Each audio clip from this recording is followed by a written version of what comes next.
ભૂખ્યાના ભોજન માનવતા charitable trust નિરાધાર ફૂટપાથ પર રહેતા લોકોની વ્યવસ્થા કરી છે માનવતા ચેરિટેબલ ટ્રસ્ટ તરફથી.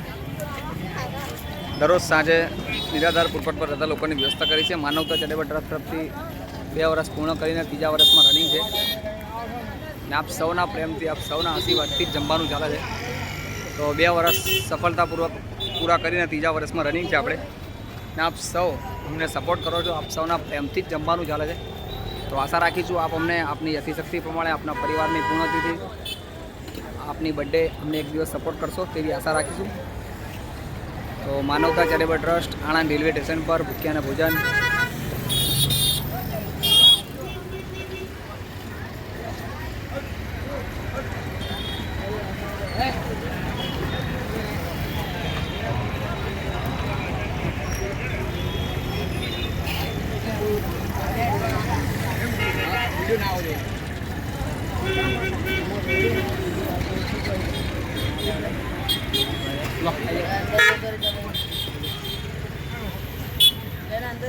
શું નામ છે બેટા તારું?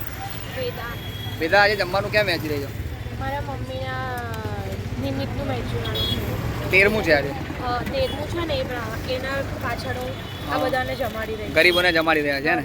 કેવી રીતના મારો કોન્ટેક્ટ થયો? એકચ્યુઅલી હું કાલે અહીંયા આવી હતી સ્ટેશન પર. તમારું મેં પાછળ બોર્ડ મારેલું છે ને એ જોયું હતું. એના પરથી મને ખબર પડી કે તમે અહીંયા આપો છો દરરોજ. કેવું મેનેજમેન્ટ લાગ્યું? તમારું બધું સારું છે. ઓકે. શું નામ છે આપનું? ગોપાલી પટેલ. શું કહેશો આજે ગરીબોને જમવાનું વહેંચી રહ્યા બહુ જ ફાઇન. તમે સરસ કાર્ય કરો છો. આવી ભગવાન બધાને પ્રેરણા આપે કે એવું કંઈનું કંઈ કરતા રહે. Okay, thank you. તો આ હતા સપોર્ટર આપણા અને એમના તરફથી જમવાનું હતું. તો આશા રાખીશું આપ પણ આપણા પરિવારની પૂર્ણતિથિ આપની હેપી બર્થડે એક દિવસ અમને આપશો. ત્યાંના ભોજન ધન સેવાય પ્રભુ સેવા. શું નામ છે બેટા તારું? મારું દાદા કેમ આજે જમવાનું વહેંચી રહ્યો છો ગરીબોને? આજે મમ્મીનું 13મું છે એટલે. ઓકે, કેવો આનંદ લાગે છે? સારું લાગે છે ને?